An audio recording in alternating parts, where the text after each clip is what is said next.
continuons notre programme du samedi. La méditation devant l'icône pèlerine du Christ miséricordieux de Sœur Faustine, qui doit d'ici partir chez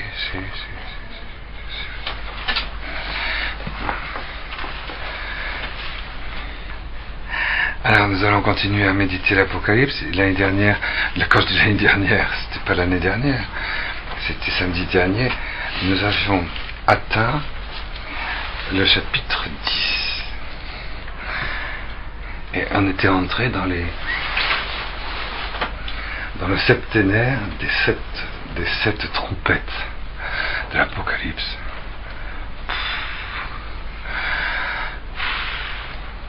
Alors on finit par s'habituer à l'Apocalypse, hein, on s'habitue, c'est à force de glisser, de rentrer dans l'Apocalypse, ça devient petit à petit un langage familier, quoi, on peut dire. et c'est pas très difficile, il faut bien le dire, l'Apocalypse. C'est pas très difficile, une fois qu'on a compris que c'est une révélation qui est faite pour les simples et qui doit être cachée aux sages et aux savants. Vous ne verrez jamais un théologien faire un doctorat sur l'Apocalypse. Enfin, j'ai jamais vu. Jamais. Il y a des doctorats sur l'évangile de Saint Paul, sur la doxologie de l'épître aux Éphésiens, sur la kénose du Christ dans les Écritures, mais sur l'Apocalypse, ça ne pénètre pas l'intelligence, même éclairée par la foi, du théologien. Il faut un au-delà de la foi. C'est quelque chose qui est tellement affiné, quelque chose qui s'est tellement affiné dans la contemplation au sommet, on peut dire,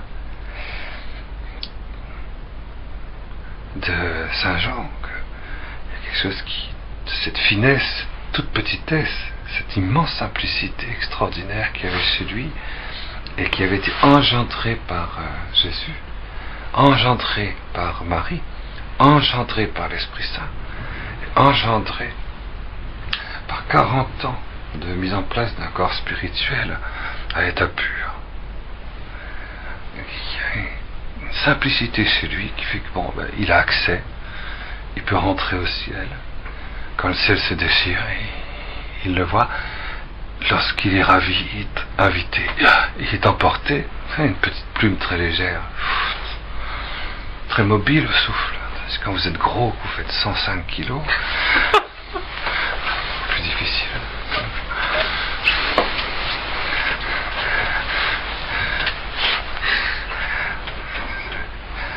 C'est la différence qu'il y a entre nous et puis Saint Jean.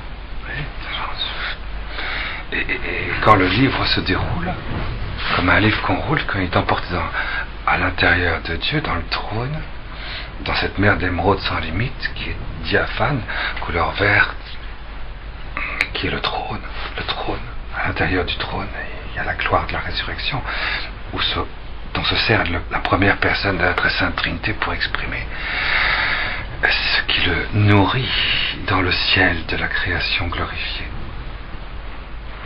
Ce qui le nourrit dans le ciel de la création glorifiée, c'est l'agneau. On a fait ces 9 chapitres pour voir ça. Sans arrêt. Tout mène là. Et à un moment donné, toutes ces grandes, simples, extraordinaires, victorieuses, perpétuelles, manifestations de l'amour ineffable, solide, incarné, glorifié de Dieu, elle préside à la création, elle préside à la miséricorde de Dieu, elle préside à sa surabondance, elle préside à ce qui dans la simplicité va tout réaliser dans le temps dans lequel nous sommes. Et ça, c'est les trompettes. Les trompettes, c'est comment tout ça va se réaliser. Comment ce royaume extraordinaire dont nous avons savouré jusqu'à en être complètement éberlué, extasié tous les éléments lumineux et incarnés. Dans les 8 premiers chapitres, comment ça va se réaliser dans le temps de la sainteté. Voilà. Et ça, c'est les trompettes. À un moment, Dieu décide qu'il va pénétrer le monde du temps lui-même, mais en passant par la Trinité glorifiée de l'agneau. Donc nous en étions arrivés là. Nous avons déjà lu les premières trompettes, deuxième trompette, troisième trompette, quatrième trompette, et puis la 5e trompette avec le cheval, un nouveau cheval, qui cette fois-ci a une tête de lion. Le règne du Sacré-Cœur, le cheval de l'Apocalypse, le Verbe de Dieu, dans la plénitude de son élan de grâce hypostatique, qui chevauche son manteau trempé dans le sang, et inscrit sur lui Verbe de Dieu, et traverse le ciel, traverse la terre. Cette fois-ci, il a une gueule de lion. Le règne du Sacré-Cœur. Et alors, il est avec cette manifestation de Hyacinthe, de soufre, vous vous rappelez de ça. Et c'est le 5e sceau. C'est pas le 5e, c'est la 5e trompette.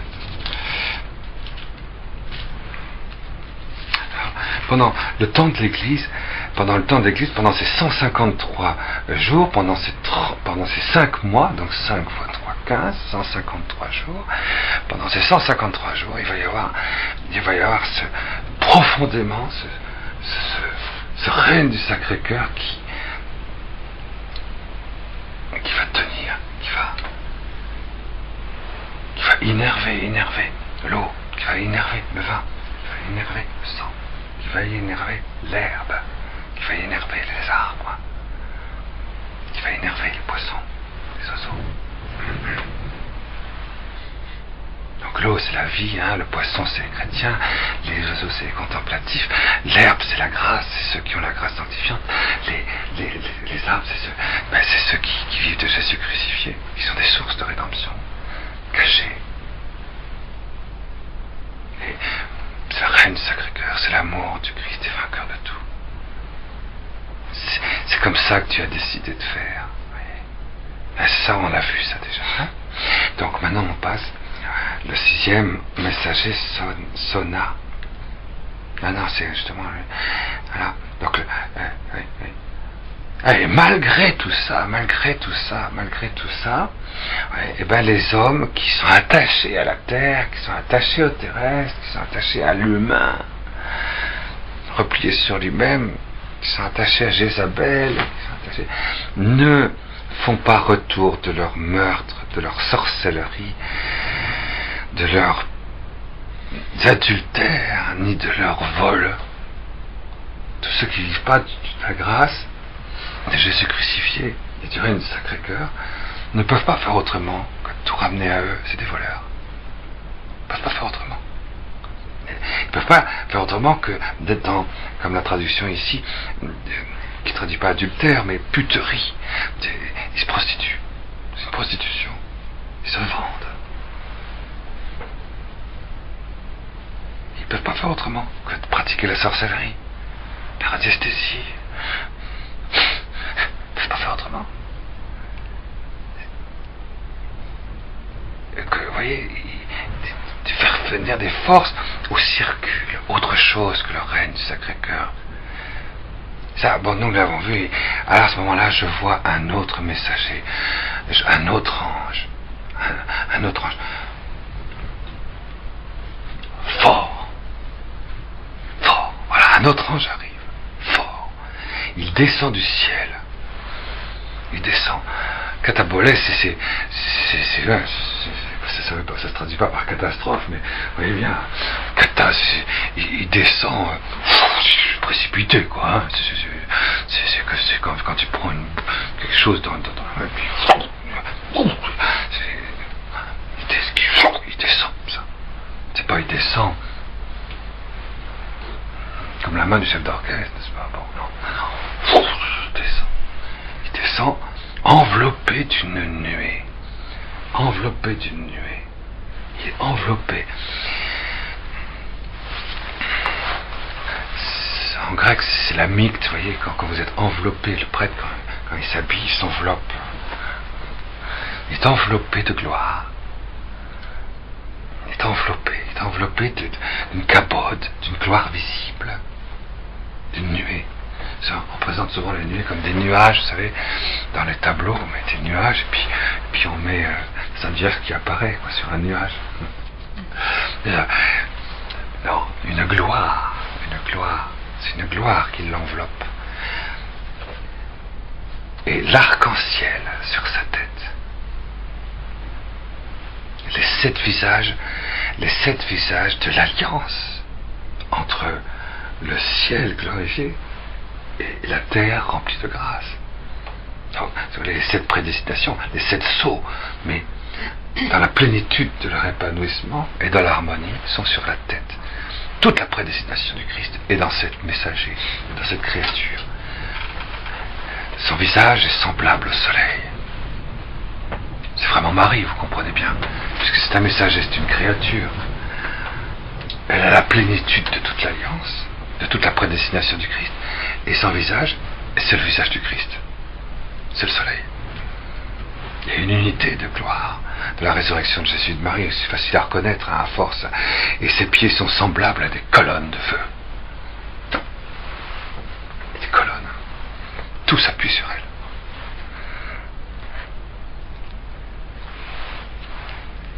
Il a dans sa main un petit livre ouvert dans sa main, petit livre. En grec, on dit biblon, c'est un livre. Biblios, c'est un petit livre. Et ici, c'est pas biblios, c'est, par exemple, dans le chapitre 3 ou 4, il y avait, vous vous rappelez qu'il y avait le fils sur le trône de quelqu'un avec un livre dans sa main. C'était un petit livre. Biblios, c'était pas un livre, un gros livre, c'était un livre, un biblios, un petit livre. Tandis que là, c'est un biblios minuscule, enfin, encore plus petit.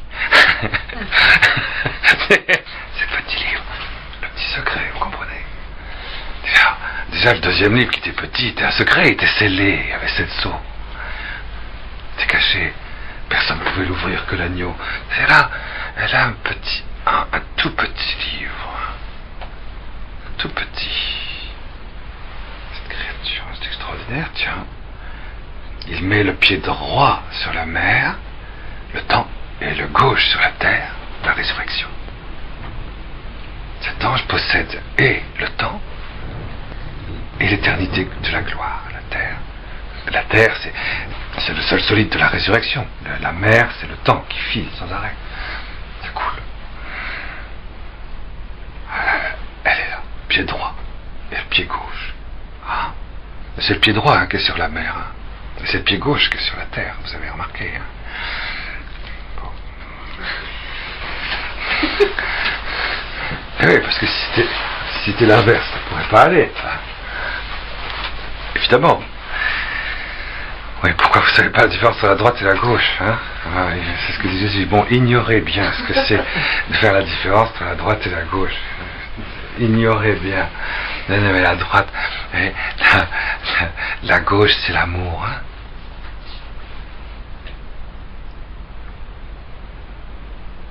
Et la droite, c'est la sainteté, c'est la vision naturelle. C'est l'amour à l'état pur, à l'état naturel, mais à l'état pur. En Dieu, il est éternel, il est à l'état pur. Dans le Saint, il est à l'état pur, surnaturellement. Dans les hommes, il est à l'état pur au niveau naturel. Dans l'amour, à l'état pur. Voilà. C'est la gauche. Les actes d'amour. Et les actes, quand c'est des mains, c'est les actes. Hein. Quand c'est les pieds, c'est la ferveur. Les pieds, c'est ce qui permet de courir. Ce qui permet de changer tout le temps, d'aller plus loin. quand l'amour nous fait aller toujours, on ne s'arrête jamais dans l'amour. C'est la gauche. Et le droit, c'est la sainteté. C'est surnaturel, c'est divin, c'est théologal.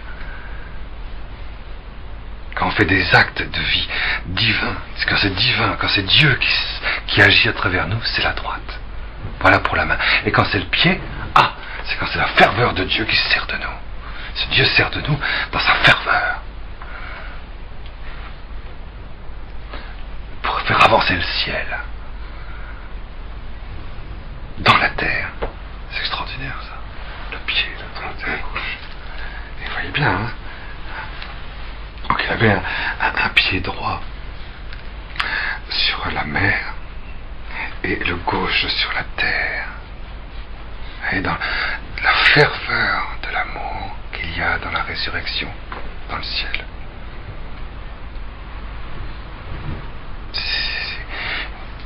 Et sur la terre, c'est la ferveur. Dieu se sert de ces créatures pour y mettre toute la ferveur de sa sainteté.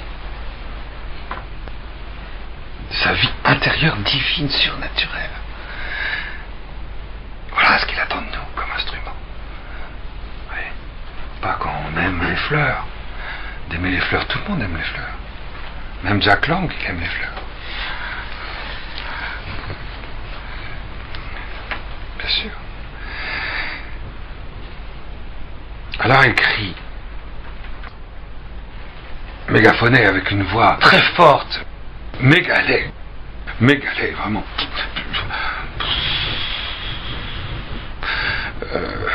Oui, vraiment très forte, hein, une voix très forte. Donc dans une présence, il apparaît, il y a une gloire, il y a tout, et en même temps il y a une voix. Donc la voix c'est la présence. Sa présence est très forte. D'un seul coup, une présence très très forte de Marie.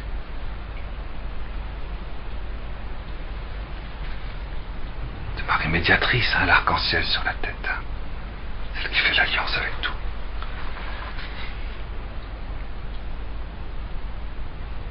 Et elle rugit comme le rugissement du lion. Le lion, le cheval, vous voyez, avec la gueule de lion, avec l'hyacinthe, le souffle, tout ça, c'est souterrain. Tandis que là, c'est présent. Jésus se rend présent à travers, vous voyez, le règne de Zacharias, il se rend présent à travers le règne à travers Marie. Vous voyez, c'est bien ça. Voyez, et quand les 7, et quand il a crié, les 7 tonnerres parlent de leur voix. Quand il eut crié, j'entendis la voix des 7 tonnerres. Les 7 tonnerres. Donc une présence très forte, très très forte. Et c'est comme un tonnerre. Et on entend cette présence 7, donc parfaite, totale, absolue, du tonnerre de Dieu. Du tonnerre de l'amour de Dieu et de la sainteté de Dieu.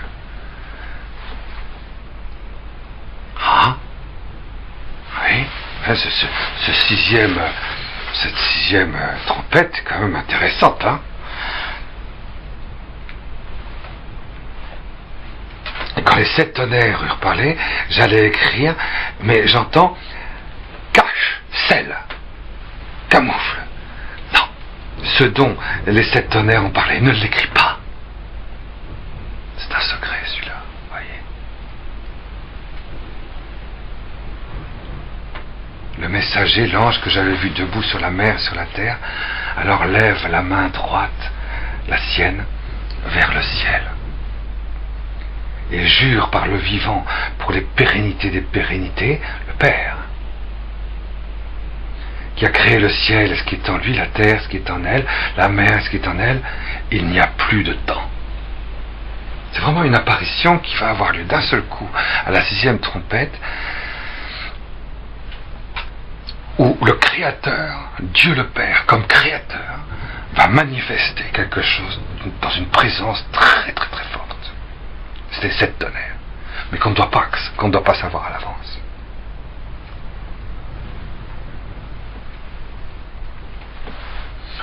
C'est ce que certains appellent l'avertissement, n'est-ce pas?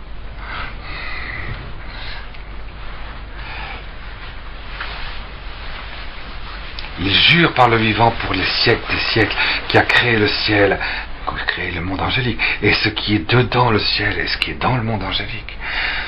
La terre, donc l'humanité, et ce qui est dans l'humanité. La mer, le temps, et ce qui est dans le temps. Il n'y a plus de temps. Mais au jour du 7e ange, au jour de la voix du 7e ange, quand il viendra sonner, il sera accompli le mystère d'Élohim, comme il l'a annoncé à ses serviteurs, les prophètes. La voix que j'avais entendue venant du ciel me parle de nouveau derrière moi. Ça c'est Jésus cette fois-ci à nouveau. Oui, le Père, Marie, le Père et Jésus. Jésus, l'Église. La voix que j'avais entendue venant du ciel, l'Église venant du ciel, lui parle à Jean de nouveau derrière moi et dit: va et prends le volume, le petit, tout petit livre ouvert dans la main de l'ange debout sur la mer et sur la terre. Je m'en vais vers l'ange, je lui dis de me donner le petit livre, il me dit: prends et dévore-le. Il rendra tes entrailles, il remplira tes entrailles d'amertume, et dans ta bouche il sera doux comme du miel. Jean, vous savez, Saint Jean n'avait toujours pas écrit l'évangile à ce moment-là. Saint Jean n'avait pas écrit l'évangile. Il n'avait pas écrit l'Apocalypse, il est en train de noter. Ça s'inscrit. Il y a quelqu'un qui dicte et qui est dans la résurrection. Et ils sont plusieurs à dicter, c'est l'Esprit Saint qui dicte, lui-même est emporté et engolfé dans toutes les gloires de la résurrection sans rien voir, mais il entend tout et il voit tout quand même, puisqu'il ne cesse d'aller plus loin par la foi, et il écrit. Il écrit sur quoi? Je ne sais pas, mais il écrit l'Apocalypse. Je ne sais pas comment il a fait quand il s'est retrouvé après sur son siège apostolique de Patmos, n'est-ce pas? Dans sa prison d'exil. Mais il s'est retrouvé avec l'Apocalypse. Et pendant cette inspiration de l'Apocalypse, on lui a fait manger ce tout petit livre, ce livre de Marie.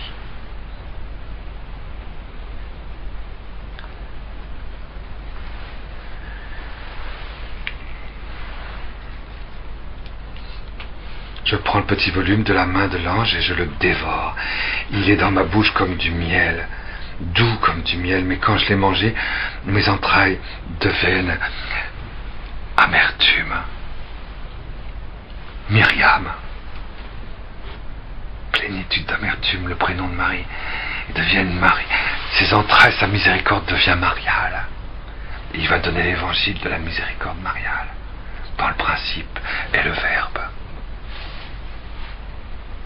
Et le Verbe est Dieu. Et le Verbe est du dedans de Dieu face à Dieu. Et le Verbe illumine tout ce qui existe. Rien de ce qui existe n'existe sans lui. L'évangile, c'est des entrailles mariales glorieuses.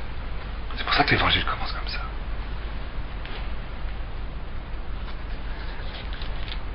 Et ils me disent: il te faut encore être inspiré. Parce qu'il y a quand même 100 ans passés. Hein? Les évangiles, tous les évangiles, Saint Paul, tout ça, ça fait 50 ans que c'est fini.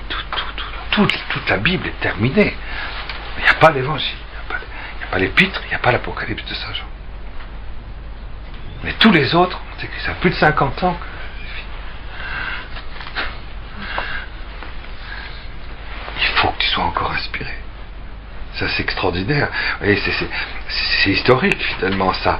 Il y a une signification sur l'ensemble, sur ce qui doit venir à la fin des temps. C'est évident. À la fin des temps, il te faut encore être inspiré. Il faut que l'inspiration du dernier livre soit redonnée à un moment donné à l'avertissement justement, au moment où il y aura cette très grande présence de la médiatrice de toutes les grâces, ce dévoilement de la présence du Créateur, ces entrailles de la grâce, du pied droit et du pied gauche, sur la terre et dans le ciel, dans chacune de nos cellules vivantes, en chacun d'entre nous, eh bien c'est bien évident qu'il faudra retrouver l'inspiration de Saint Jean, retrouver l'Apocalypse, retrouver, à partir de l'Apocalypse, la Haggadah de la Nouvelle Alliance, le secret de Marie. Le secret de Marie, ne l'oubliez jamais, c'est Joseph. Il y a beaucoup de secrets à Marie.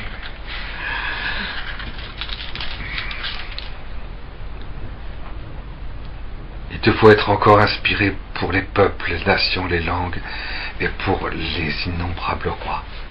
Un roseau m'est donné. Un roseau, vous voyez, c'est quelque chose de très très fragile. Dans la Bible, on trouve le roseau, quelque chose de très fragile, un roseau. Chaque fois qu'il y a le mot roseau, c'est symbole de fragilité, de fragilité, de fragilité. C'est pas solide du tout. Semblable à un bâton.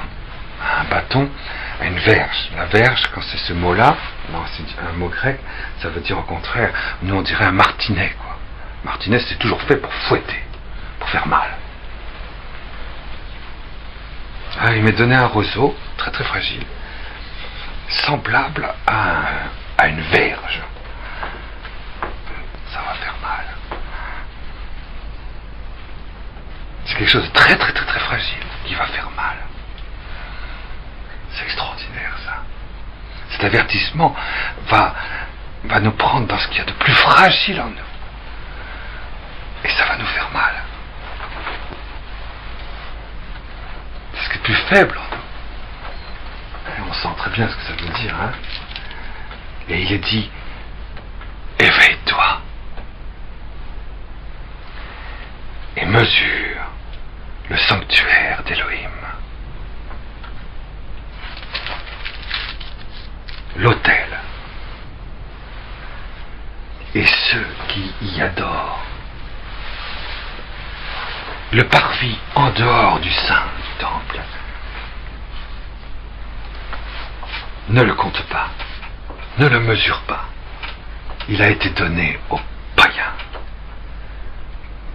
Et la cité du sanctuaire, ils la piétineront pendant 42 mois. À partir du moment où il va y avoir cette apparition tonitruante, toute simple, en même temps extraordinaire d'amour et de sainteté, dans ce qui est le plus fragile en nous, on va pouvoir voir si on fait partie du temple de Dieu ou pas. Si on fait partie de l'autel de Dieu qu'on a vu pendant les 9 premiers chapitres ou pas. Si on fait partie de la sainte famille glorieuse de Jésus, Marie, Joseph ressuscité ou pas. On va voir si on est dans la blessure du cœur de Jésus ou pas. On va voir si on est dans la grâce, dans l'herbe. On va le voir. On va le voir. La cité du sanctuaire, ils la fouleront pendant 42 mois. Mais en même temps, on va voir aussi tout ce qui n'en fait pas partie. Tout ce qui en nous piétine les mystères de Dieu. C'est pour ça que ça fera mal. D'un côté, on sera tout petit, tout pauvre, tout fragile, comme un roseau agité par le vent. L'extraordinaire du Saint-Esprit. Puis en même temps, il y aura cette... pendant 42 mois. Pendant 42 mois, et alors là, d'un seul coup, vous voyez, on passe d'un nouveau temps, on passe des 5 mois qu'on avait dans la 5e trompette, à ici maintenant, hop, 42 mois, 5 mois c'est 153 jours, 42 mois c'est 1290 jours. C'est 3 ans et demi. C'est fameux, c'est un chiffre très très connu dans la Bible, hein. Vous le trouvez dans le livre de Daniel plusieurs fois, dans le prophète Daniel, dans l'Apocalypse, c'est très très connu. Pendant 42 mois, vous calculez, vous verrez bien, 42 mois, ça fait 1290 jours. 1260 jours, 12, on le verra tout de suite, 42 mois, c'est toute la création, c'est le temps, c'est un temps très spécial. À l'intérieur du temps de l'Église, 153 jours, Dieu a voulu passer par le temps de l'Église. Dieu a voulu passer par le Nouveau Testament. Dieu a voulu que la mort et la résurrection de Jésus passent par une durée du corps mystique de Jésus sur la terre. Voilà pour les 5 mois. Pour qu'il y ait vraiment le règne du Sacré-Cœur qui traverse tout, qui pardonne tout, profondément, qui lave tout. Chaque fois qu'il y a une messe, vous vous rendez compte, chaque fois que tout est lavé sur la terre. Une seule messe. Et toutes les 2 secondes, il y a une messe. Pardon, toutes les secondes, il y a 2 messes. Sur la terre en ce moment, toutes les secondes, il y a 2 messes. Jésus descend et son âme est arrachée, son âme glorifiée, est arrachée de son corps glorifié. Ils sont séparés, le sacrifice de Jésus est renouvelé réellement sur l'autel pour tout laver. Ça, c'est ce qu'on avait vu, le règne du Sacré-Cœur passe par le temps de l'Église. Nous, on respire avec cette venue de Jésus sur la terre qui lave sans arrêt tout, dans son sang, dans sa sainteté, dans son amour. Et ça débouche sur 42 mois. Ça débouche sur, à partir du moment où ça va jusqu'au fond du péché originel, si vous voulez, où Dieu crée l'homme, où Dieu crée le ciel, où Dieu crée la terre. À un moment donné, et ça va jusqu'à 42 mois. C'est toute la création, 4, qui est enracinée, 2, dans le Verbe, 42 mois, voyez. Toute la création qui est enracinée dans... Voyez, lorsque l'Église va jusqu'au fond d'elle-même, elle va jusqu'à la transverbération, 42. Toute la création en nous est enracinée dans le Verbe, 2, dans la 2e personne de la Trinité.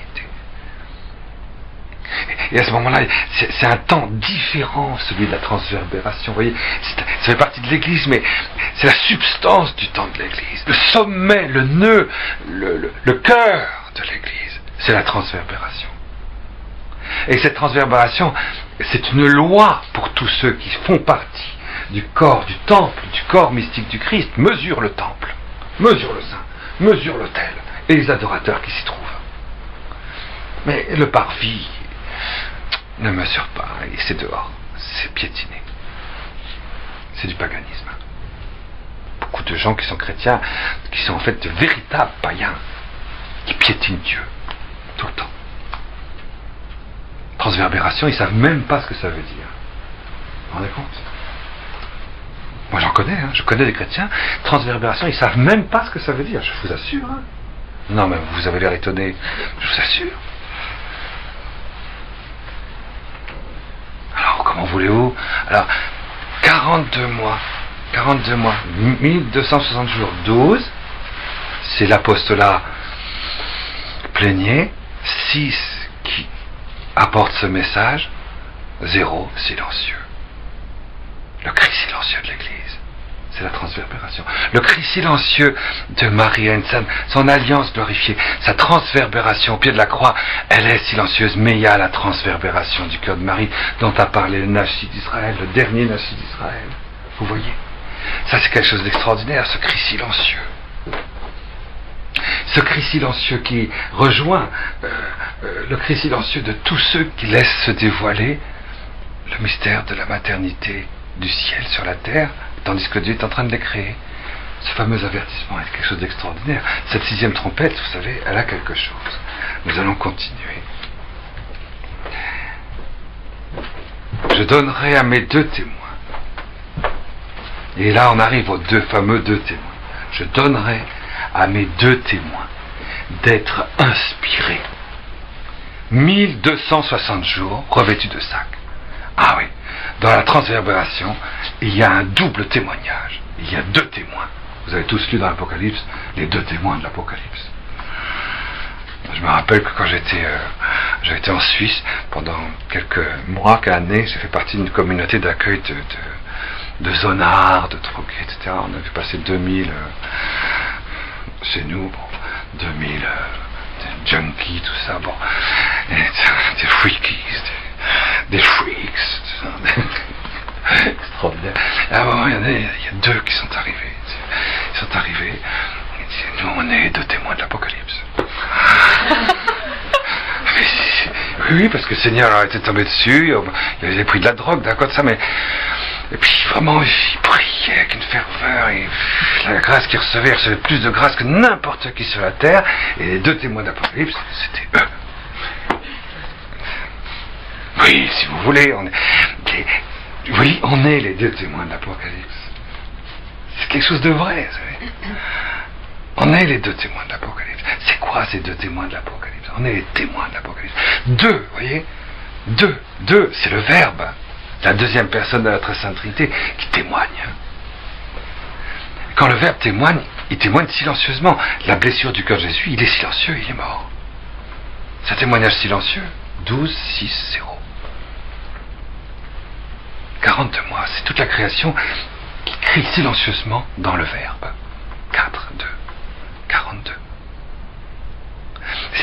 Quand on vit de la blessure du cœur de Jésus, vous voyez, quand on vit de ce mystère de la croix glorieuse qui crie silencieusement dans le monde de la mort et de la vie, dans le monde du ciel et de la terre, les 4, vous voyez, on devient un témoin, les 2 témoins de l'Apocalypse.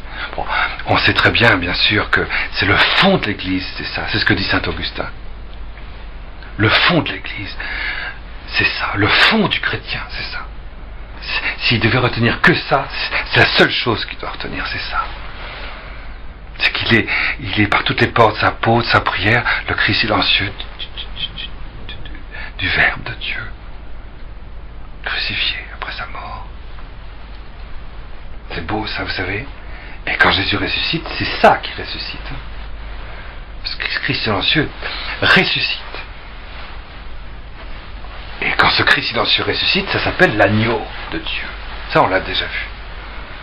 Mais quand ça nous est donné jusque dans notre conception, vous voyez, quand Dieu nous crée, voilà ce que Marie va faire, elle va nous redonner ça jusque dans les premiers instants de notre conception, à nos propres yeux, dans une présence très forte.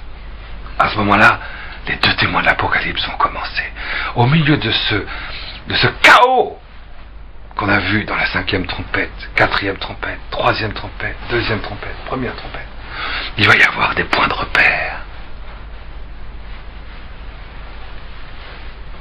Et le premier point de repère, on l'a déjà vu, c'est cuirasse de hyacinthe et de soufre, c'est l'union transformante. Premièrement, c'est le fruit des sacrements. On l'a déjà vu ça. Cette union transformante jusqu'à atteindre le mariage spirituel. Mais là, il y a un 2e point de repère. C'est Marie qui apparaît. Marie, médiatrice. Le 3e point de repère, c'est les 2 témoins. Au milieu de ce chaos, il y a quand même des jalons qui fait qu'on s'accroche. Et qu'on tient le règne de Dieu maintenant et jusqu'à la fin du monde entre nos mains. Tout le reste, c'est une bagatelle.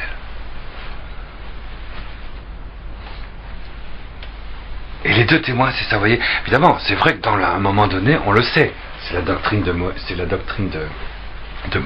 doctrine des natifs d'Israël, c'est la doctrine de Jésus, des apôtres, c'est la doctrine des pères de l'Église, saint Thomas d'Aquin, etc., des docteurs de l'Église. C'est aussi un petit rappel des messages de l'ange qui vole au zénith, comme par exemple la Notre-Dame de la Salette. C'est vrai, on le sait, qu'à un moment donné, doit, au milieu de cette très grande présence très très forte du ciel et de la terre, voir 2 inspirés arriver. Et ces 2 inspirés sont Élie et Enoch, qui sont les 2 seuls êtres humains. Les 2 seuls êtres humains qui n'ont pas connu la mort. Ils ont été emportés, l'un au 7e ciel et l'autre au paradis terrestre. Élie est au paradis terrestre, c'est la terre. Et Enoch au 7e ciel. C'est-à-dire au sommet du monde spirituel. Et ils doivent revenir, comme l'explique saint Thomas d'Aquin. Et ils doivent témoigner, ils doivent présider précisément à la grande proclamation du cri silencieux de notre Seigneur Jésus-Christ dans Marie médiatrice et dans la paternité de la croix glorieuse de Joseph. Ils doivent proclamer ça. Il y a un nouveau secret et c'est eux qui vont déployer ce secret pour la conversion d'Israël, la conversion de Jérusalem. On le sait que ça va se produire. On le sait qu'un jour, on verra Élie et Enoch. Mais l'Apocalypse, quand elle dit les deux témoins, c'est beaucoup plus profond que ça. Ça ne veut pas dire il y aura Élie et Enoch, vous comprenez. C'est beaucoup plus profond. Derrière Élie, pour nous, c'est quelque chose de beaucoup plus grand. Élie et Enoch, c'est très grand, évidemment. Moi, je serais enchanté d'aller là. Dès que je sais qu'ils vont débarquer là-bas, sur les montagnes dans la Calabre, ou je sais pas où, alors vite, moi j'y vais, hein, ça, quand même, hein, ça fait 2888 ans qu'on t'attend, mon cher Élie, ça fait quand même, je suis enchanté, quoi, vraiment, puis, et Enoch, vous vous rendez compte, Enoch, ce sera merveilleux. Je suis sûr que quelqu'un aura la gentillesse de me prendre en photo avec Élie. Pourquoi? Parce que c'est les deux ailes du chrétien, vous voyez, de la 6e trompette. Parce qu'il représente quelque chose. Élie, qu'est-ce qui fait la grandeur d'Élie? Qu'est-ce qui fait qu'il a été engendré, Élie? L'esprit d'Élie est engendré, vous voyez, dans Jean-Baptiste, à la visitation. Élie, c'est le Carmel, c'est la spiritualité du Carmel. C'est l'union transformante, c'est l'oraison, c'est la transformation divine de l'âme, c'est l'esprit de virginité, de pauvreté, d'obéissance. C'est l'apparition de Marie au prophète Élie, au fond de la montagne, pour fonder un sanctuaire de sainteté réservé à Dieu seul, dans la vie consacrée, dans la consécration à Dieu seul. C'est Marie qui avant même l'Immaculée, qui lui est apparue 888 ans avant Jésus-Christ, pour fonder le Carmel.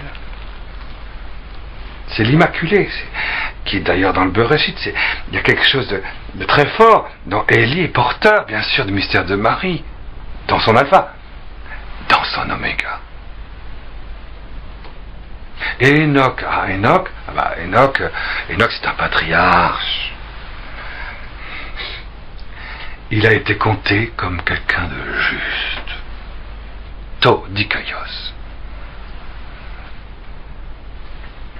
C'est un syntaxe. Parce que c'est le premier qui est juste ajusté à la présence de la première hypostase, de la seconde hypostase, de la troisième hypostase du nom d'Élohim. Yod He Vav He. Le premier qui prononce le nom. C'est le premier qui est entièrement ajusté à la présence de la très sainte Trinité dans l'unité, et d'unité dans la très sainte Trinité. C'est pour ça qu'il a emporté au sommet du monde céleste. C'est lui qui est source de toutes les inspirations. Toutes les inspirations passent par lui. De tous les prophètes. Depuis le fond des temps. Parce qu'il est juste. Hein, il y en a un, il représente quoi, lui? Et il me semble qu'il représente Joseph, vous comprenez, puisque c'est un patriarche. C'est le premier patriarche après le péché originel qui est juste. Et l'évangile de Saint Matthieu nous explique, le 19e verset du Nouveau Testament, celui qui est juste dans sa substance, c'est Joseph. Donc lui, il n'est pas juste dans sa substance, c'est Enoch. La preuve, c'est qu'il n'est pas au ciel. Il n'est pas dans la vision béatifique, puisqu'il n'est pas mort. Il doit revenir. Mais Joseph, lui, il représente Joseph. Et Joseph va passer par un ministère nouveau. Une révélation nouvelle. Marie aussi. L'unité des deux. Le témoignage du Christ silencieux, dans l'unité de Marie et Joseph, glorifié, va se manifester dans les 42 mois. Ce sera la seule chose qui va perturber l'Antichrist.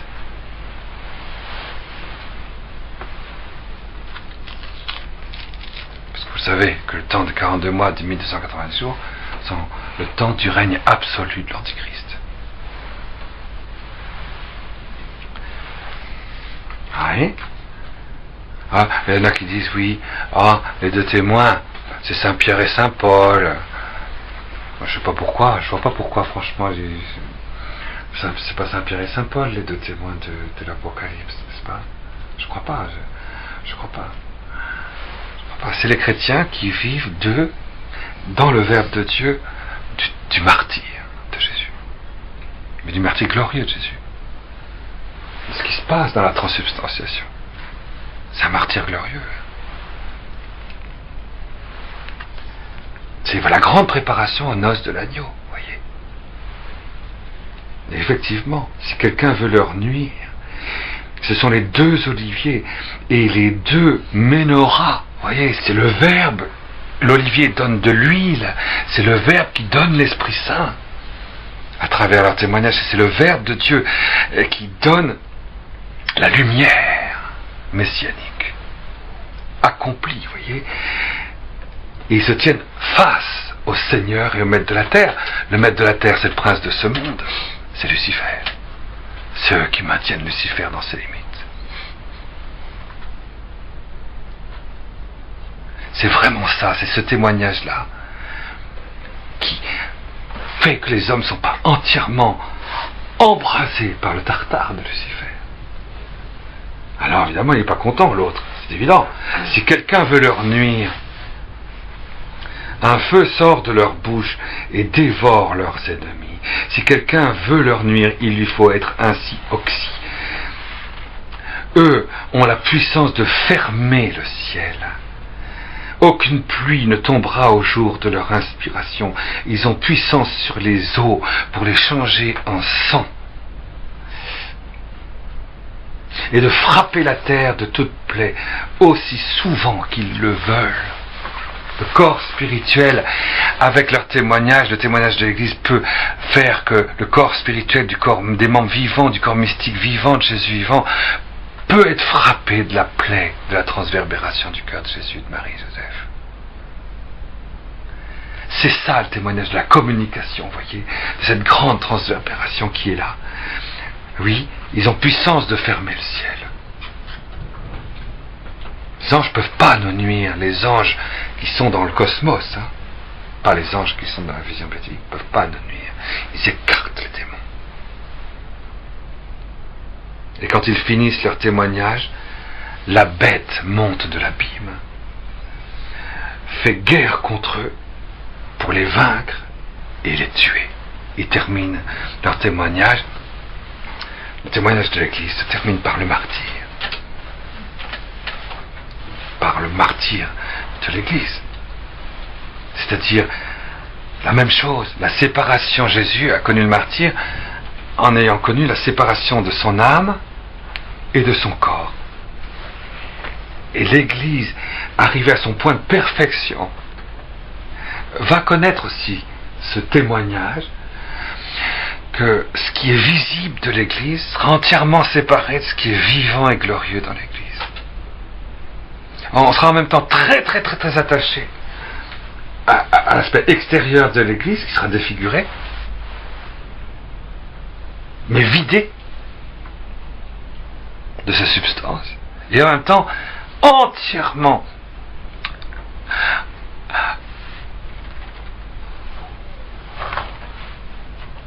emporté dans les saveurs de l'âme glorifiée de l'Église.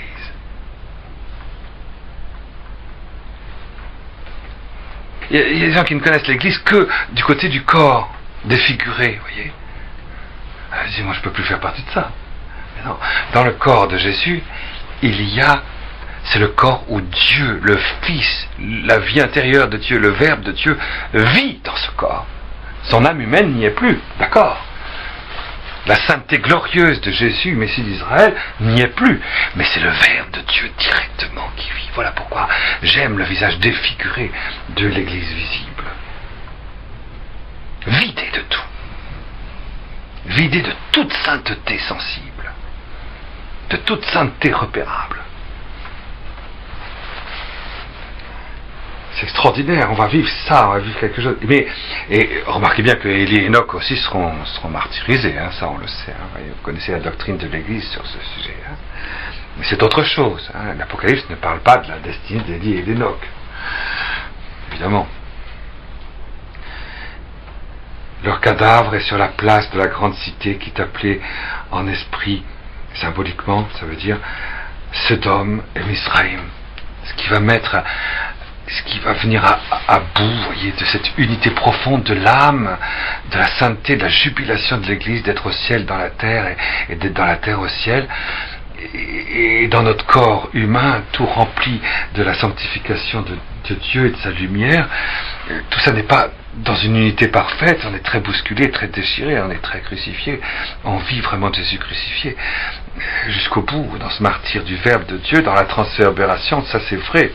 Voyez, mais alors, pourquoi est-ce que c'est si pénible? Mais parce qu'on est dans un monde qui va être habité par le sommet de la corruption sexuelle, qui est symbolisé par Sodome, l'homosexualité, si vous voulez. Et puis, Misraïm, la sorcellerie, la magie. Quand c'est les deux gouvernails du monde, c'est-à-dire, on y est, je veux dire, maintenant, c'est pas de problème. C'est ça qui peut... On est quand même dans ce monde-là.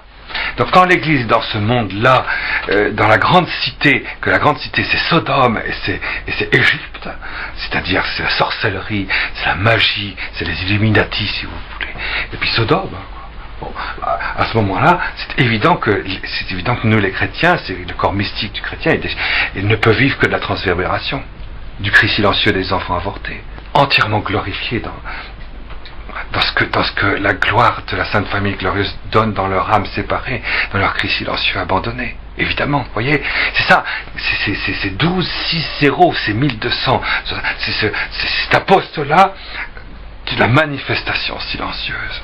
On ne peut que se taire. On ne va pas manifester en disant « Ah bah les homosexuels, les pédés, les pancartes. » Vous pouvez le faire si vous voulez, mais c'est pas ça. C'est ce que demandait le pharisien à Caïphe, demandait ça à Jésus quand il était crucifié. Descends de la croix et vas-y. Dis maintenant que tout ça, ça va pas. Non. Il n'a pas compris, Caïphe, vous voyez. Il ne s'agit pas de ça. Il faut descendre dans l'âme toute en attente, toute innocente et toute ouverte d'accueil de son Père, qui est dans les limbes, qui est dans le lieu de la mort. C'est ça. C'est là où il va descendre, dans ce silence, dans le secret de Marie, dans la transverbération. Quand ils ont fini leur témoignage, la bête, montant de l'abîme, fera contre la guerre. Elle les vaincra et les tuera. Leur cadavre est sur la place de la grande cité. C'est Jérusalem, la grande cité. Qui est appelée en esprit Sodome et Misraïm, là où leur Adon a été crucifié. Les peuples, c'est-à-dire ceux qui sont unis à titre de peuple, de pays. Les tribus, ceux qui sont unis à titre d'amour, de famille. Les langues, ceux qui sont unis par les conventions, par la langue. Et les nations, ceux qui sont unis au titre de leur histoire. Regarde leurs cadavres, 3 jours et demi. 3 ans et demi, ça fait 42 mois.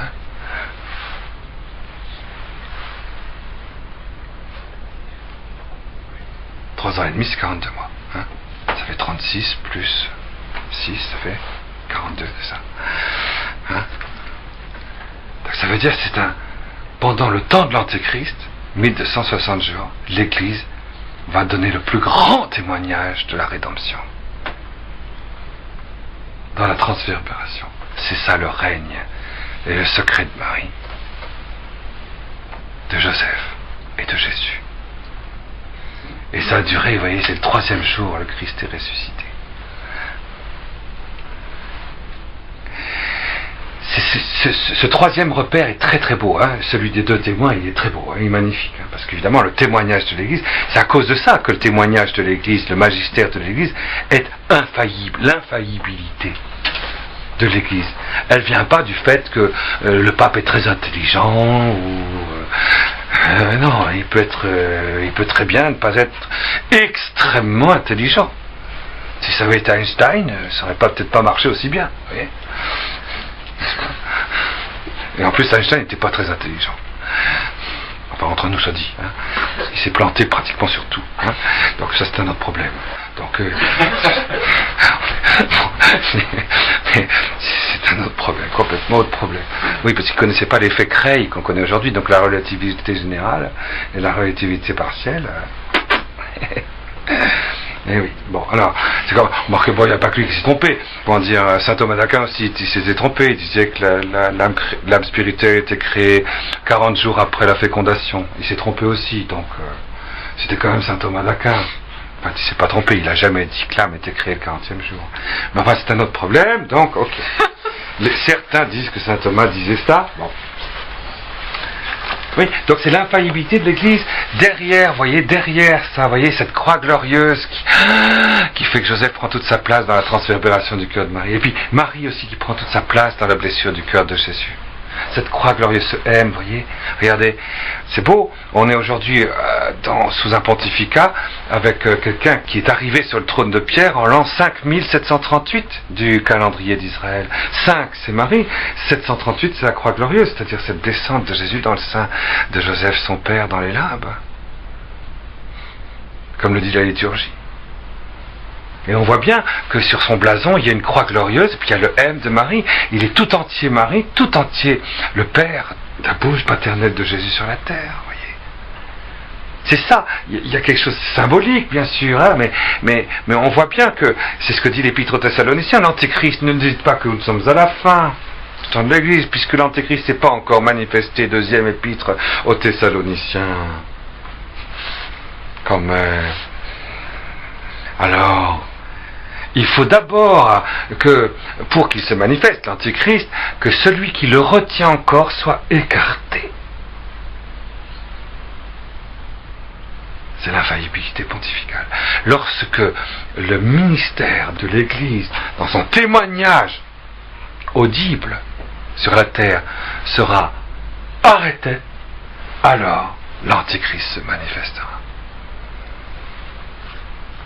On voit bien que c'est au moment où il y a l'avertissement, c'est à ce moment-là que le témoignage de l'infaillibilité de l'Église sera stoppé, l'Antichrist prendra tout pouvoir, et du coup, c'est l'heure de l'Église, c'est l'heure de la rédemption, c'est l'heure où les chrétiens vont sauver le monde. Pendant 42 mois, on va jubiler.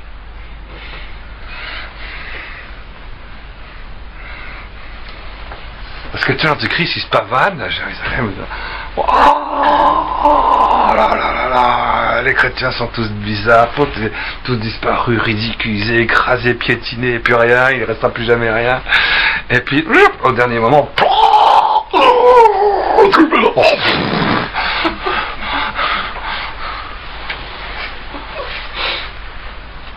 c'est comme vous voyez dans le film de Mel Gibson, vous voyez bien le démon qui dit bon voilà. Et puis, la goutte d'eau tombe, et le démon comprend. Alors il descend au fond du Tartare en hurlant de terreur, d'horreur. Il n'avait pas compris que c'était Dieu qui était dans le corps mystique du Christ. Et ça, l'Antichrist sera pareil. Il n'a pas compris que c'était Dieu qui était dans les membres vivants du corps mystique vivant, des membres vivants du corps mystique vivant de Jésus vivant, qui vit de la transfiguration. Le démon n'a pas accès à ça. Il ne peut pas. Il n'est pas comme Saint Jean qui a pu rentrer dans le mystère de l'agneau par les 7 portes par lesquelles il est rentré. On l'a vu, chapitre 1, 2, 3, 4, 7 portes successives. D'abîme en abîme. Le démon ne peut pas passer au-delà de la première porte. Donc il ne sait pas. Et l'Antéchrist, il ne sait pas non plus. Il y a même des chrétiens qui ne savent pas ce que c'est que la première porte. Alors, j'en connais. Ah oui, troisième repère, l'infaillibilité. Le témoignage de l'Église. Il est infaillible à cause de ça. Parce qu'il va aller jusque-là, vous voyez, jusqu'à épouser ce cri silencieux de l'Église parfaite et triomphante dans l'innocent crucifié. C'est beau ça, vous voyez. C'est magnifique. Écoutez, on peut continuer. Les peuples, les tribus, les langues et les nations regardent leur cadavre 3 jours et demi. Et donc, vous voyez, c'est vraiment le témoignage d'une Église qui est morte. Et ils regardent ça, ils regardent l'Église qui est finie, qui est définitivement finie. Ils en sont certains. Et leurs cadavres, ils ne les laissent pas mettre au tombeau. Vous voyez, les enfants avortés, vous n'avez pas le droit de prendre l'enfant. Vous Vous avez une fausse couche, hein, vous n'avez pas le droit de prendre l'enfant pour en faire, pour mettre au tombeau. Vous n'avez pas le droit. C'est une loi. Hein. Vous ne pouvez pas. À l'époque de Sodome, même célébrer une messe pour lui, pour l'enfant, difficile. Si vous pouvez, hein, ici vous pouvez. À Rome aussi, le pape il le fait, vous inquiétez pas. Mais pas beaucoup de prêtres qui le font. Hein.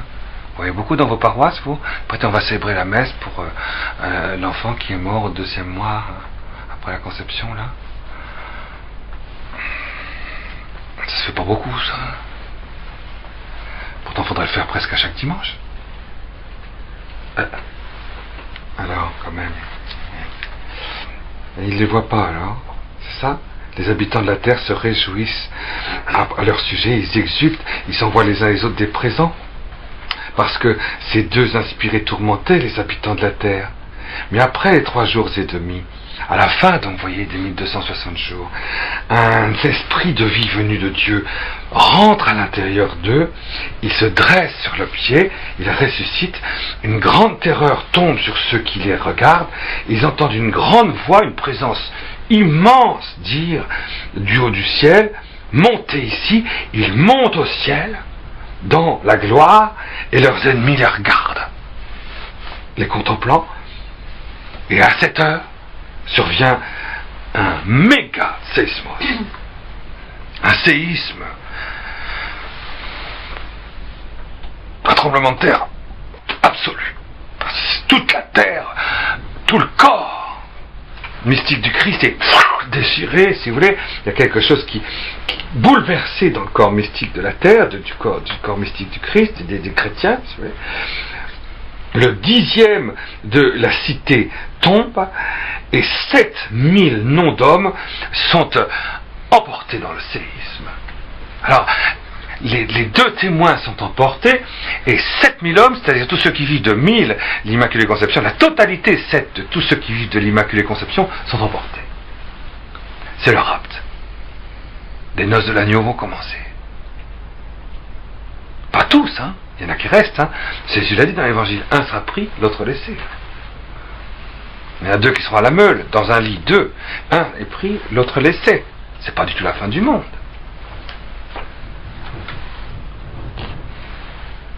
Le reste est pris de terreur, de frémissement, et ils rendent gloire à l'Élohim du ciel. Le Hoi, le malheur, le 2e malheur, s'en va, ça c'était le 2e malheur, et voici le 3e malheur. Voilà, tout ça c'est, il y a 3 malheurs. Premier malheur, 5e trompette, c'est le premier malheur, on l'avait vu la dernière fois. 2e, hoi, 2e malheur, c'est là, c'est ce qu'on vient de dire. C'est le grand malheur pour l'Antichrist et pour l'esprit de ce monde, pour Lucifer. Le 3e malheur pour le démon et pour tous ceux qui sont trop attachés à eux, à la terre et au terrestre. Il vient vite. Il vient vite parce que le 7e ange sonna. Alors surviennent de grandes voix au ciel, des présences très grandes du ciel surviennent. Et elle dit, c'est le royaume de l'univers à notre Seigneur et à son Messie. Les 24 anciens, c'est-à-dire la gloire du Messie, assis en face de Dieu sur leur trône, tombent sur leur face et se prosternent devant Dieu. Toutes les grâces messianiques s'effacent devant Dieu, disant, nous te remercions, Yehovah Elohim Sebaot, celui qui est, qui était. Tu as pris la puissance, la tienne, la grande puissance, et tu commences ton règne. Les peuples, les nations brûlent, sont en colère, et ta colère vient. Et le temps de juger les morts, de donner la rétribution à tes serviteurs inspirés, à tes consacrés, à tes saints, à ceux qui frémissent, qui craignent ton nom, petits et grands, et de détruire ceux qui détruisent la terre.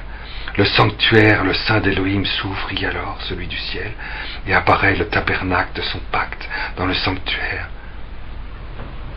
Et c'est des éclairs, des voix, des tonnerres, un séisme, une grande grêle, la 7e trompette. C'est l'apparition de la Jérusalem céleste. la mise en communion entre la Jérusalem spirituelle dans les noces de l'agneau avec l'apparition de la Jérusalem céleste. Ce que Jean voit, tous le verront, de ces 7000, de ceux qui vivent de la transfiguration. Alors, il y a le 5e repère qui apparaît, c'est un grand signe qui apparaît au ciel, une femme enveloppée de soleil, la lune sous les pieds, et sur sa tête une couronne d'étoiles, 12 étoiles. Et elle a dans le ventre, elle crie de douleur, en tourment d'enfanter. Apparaît un autre signe dans le ciel, et voici un grand dragon rouge. Il a 7 têtes. Donc il a vraiment une intelligence suprême. Des cornes, une puissance suprême, 10. Et sur ses têtes, 7 diadèmes, il règne partout. Et absolument, sa queue traîne le tiers des étoiles du ciel. Il est capable de jeter la plupart de ceux qui sont des étoiles, c'est-à-dire ceux qui sont en état de grâce, de les jeter, de les faire revenir de l'amour du ciel à l'amour de la terre. De l'amour de Dieu à l'amour de l'homme. Ouais. Il y a beaucoup à dire là-dessus. Le dragon se tient en face de la femme prête à enfanter, pour quand elle aura enfanté, dévorer son enfant. La femme des noces de l'agneau s'apprête à faire venir le Christ, le Fils de l'homme, sur les nuées.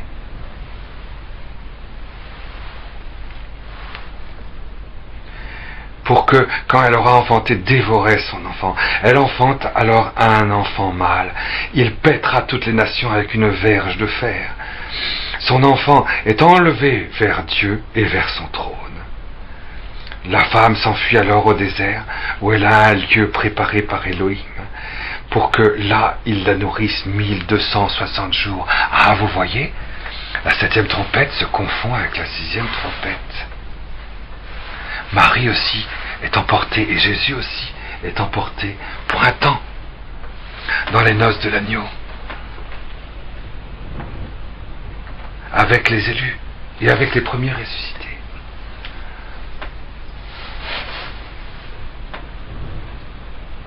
1260 jours, ils sont nourris. Vous voyez, c'est l'Eucharistie de la gloire dans le temps de la terre. Et c'est la guerre au ciel. Michael et ses messagers font la guerre au dragon, et le dragon et ses anges guerroient, mais ils ne sont pas les plus forts. Les anges glorieux dans la vision béatifique, grâce à l'Eucharistie, sont toujours plus forts que ce qu'il y a de plus fort dans les plus grandes forces de la toute-puissance du démon, qui a toute puissance, toute autorité, toute présence et tout pouvoir sur la terre. Et bien les anges, à travers l'Eucharistie, glorieux, combattent, et ils sont toujours plus forts. C'est pour ça qu'on est préservé, c'est pour ça qu'on est emporté, c'est pour ça que Jésus ne revient pas tout de suite. C'est pour ça que Marie ne se manifeste pas d'une manière plénière tout de suite, voyez, et que le jour du jugement ne sonne pas tout de suite, pendant ce temps de la transverbération, jusqu'à ce que le nombre des élus soit au complet. Mais ils ne sont pas les plus forts. Leur lieu ne se trouve même plus au ciel. Il est jeté, le dragon, le grand, le serpent, l'antique, appelé diable et Satan. Le fruit des noces de l'agneau, c'est qu'après que l'antéchrist ait été écrasé, il y a les noces de l'agneau, et après les noces de l'agneau, le fruit des noces de l'agneau, ce règne de 1000 ans, ce règne de l'Immaculée Conception dans sa plénitude, ce sera que le dragon lui-même, Satan, le serpent, sera écarté de la création. L'égareur de l'univers entier, il est jeté sur la terre, et ses anges sont jetés avec lui. Et j'entends une voix forte du ciel qui dit, maintenant, c'est le salut, la puissance et le royaume de notre Dieu, avec la puissance de son Messie. L'accusateur, Satan, de nos frères est rejeté. lui qui les accusait devant notre Dieu, jour et nuit. Voilà pourquoi Jésus ne revient pas, jusqu'à ce qu'il n'y ait plus jamais d'accusation contre l'homme, en face de Dieu, la miséricorde. Ils l'ont vaincu par le sang de l'agneau, et c'est les chrétiens qui ont obtenu ça. C'est le règne du Sacré-Cœur d'abord, cinquième trompette. La transverbération du cri silencieux des enfants avortés et de notre cri silencieux dans la transverbération du grand témoignage de l'Église. Avec Jésus, Marie et Joseph glorifiés, silencieusement présents dans notre corps spirituel.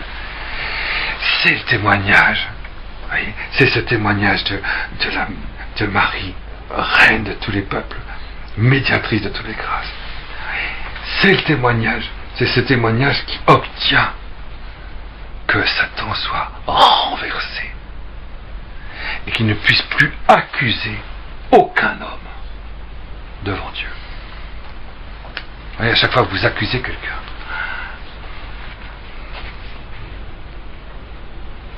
vous savez où est-ce que vous êtes. Vous voyez. Et à chaque fois que vous êtes dans la transverbération, vous n'accusez pas, vous faites miséricorde. C'est lavé. Vous donnez à celui qui a fait du mal tout le bien qu'il n'a pas fait. C'est Jésus qui le fait à travers vous. L'absolution à l'Immaculée Conception est donnée à tous ceux qui sont dans le péché. 1000. En plénitude, 7000. C'est ça, le fruit de la transversation. On a une puissance, un pouvoir sur ceux qui sont en manque de bien, en manque de grâce, en manque de Dieu, en absence de Dieu. Prie par le prince de ce monde qui est fou. Et lui, il ne peut pas les accuser, parce que nous sommes là, en communion avec eux, dans le règne de la miséricorde. À cause de cela, exultez, vous les anges, les cieux, et vous qui y érigez votre tente. Malheur, terre, malheur, et toi, mer, parce qu'il est tombé vers vous le diable. Il écume fortement, sachant qu'il a peu de temps. Et quand le dragon se vit jeté à terre, il poursuivit la femme qui a enfanté l'enfant mâle. Sont données à la femme les 2 ailes du grand aigle pour qu'elle s'envole au désert vers son lieu, là où elle est nourrie 1 temps, 2 temps et la moitié d'un temps, 3 ans et demi. Allez, c'est bien ça. Loin de la face du serpent, loin de l'accusation. Le serpent jette alors de sa bouche derrière la femme de l'eau comme un fleuve, pour qu'elle soit emportée par le fleuve. Et le dragon, Satan, donne une dernière tentative. Il fait vivre tout à partir de lui pour emporter la mémoire de la grâce en dehors de la terre. Vous voyez ? Mais la terre vient au secours de la femme, c'est-à-dire le corps mystique de l'Église, le corps mystique du Christ, tout transverbéré, vient au secours de la femme. La terre, le corps mystique de l'Église, ouvre sa bouche, assume toute cette espèce de grande tentative du démon de la femme, engloutit le fleuve sorti de la bouche du dragon. Et du coup, le dragon se trouve tout bête. Vous vous rendez compte ? Il est vaincu par un roseau.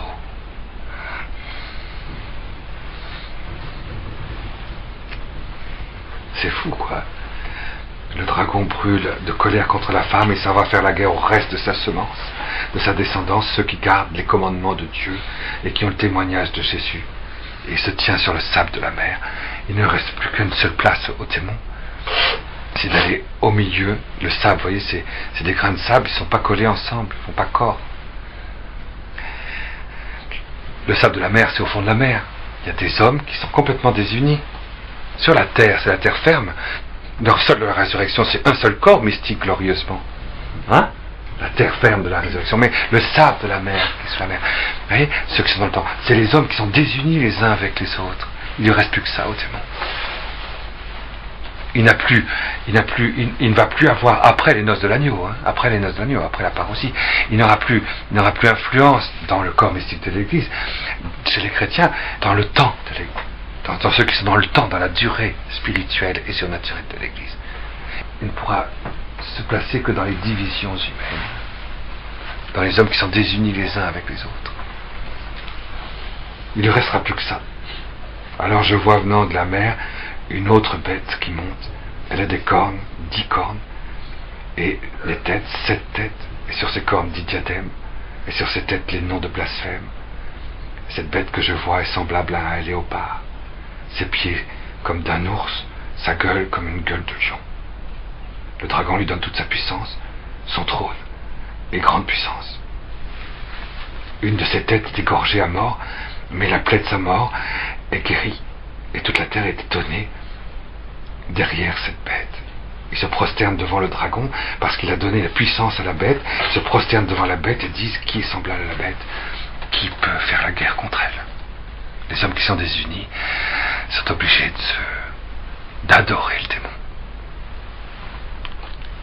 Il va y avoir un grand partage des eaux qui va se faire. C'est ce qu'on verra la prochaine fois. Donc vous voyez bien pour l'instant les 5 repères que nous avons. L'infaillibilité pontificale, le mystère de Marie, le mystère de l'Eucharistie, le mystère de l'union transformante dans le règne du Sacré-Cœur et le mystère de la transverbération. C'est les 5 repères qui sont donnés dans les moments les plus tonitruants, les tonnerres, du temps, de l'accomplissement des temps.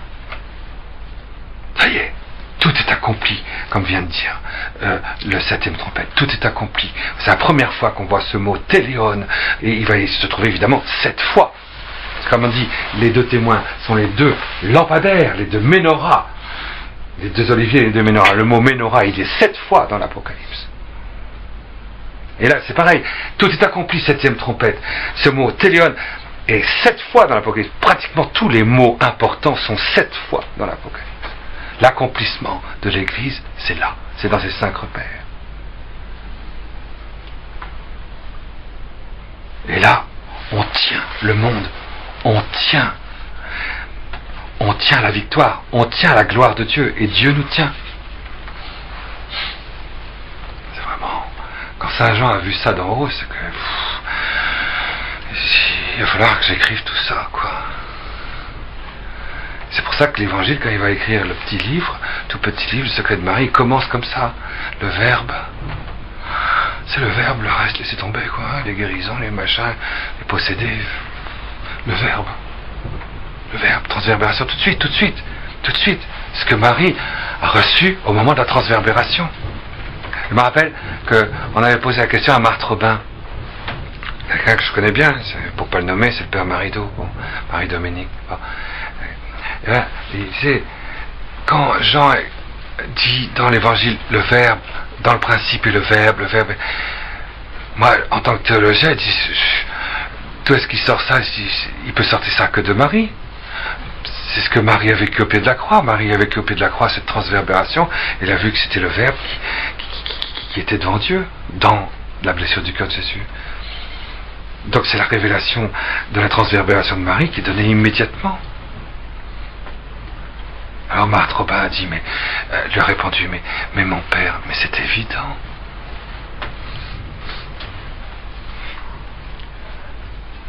Mais enfin, j'aime bien cette phrase. Moi j'aime bien Marthe, j'aime bien, je me rappelle de sa voix, elle était extraordinaire. Une voix précise, limpide, comme un roseau, clair, net, venu du ciel, dans un corps mort et vivant. C'est vraiment extraordinaire. Mais mon père, mais c'est évident.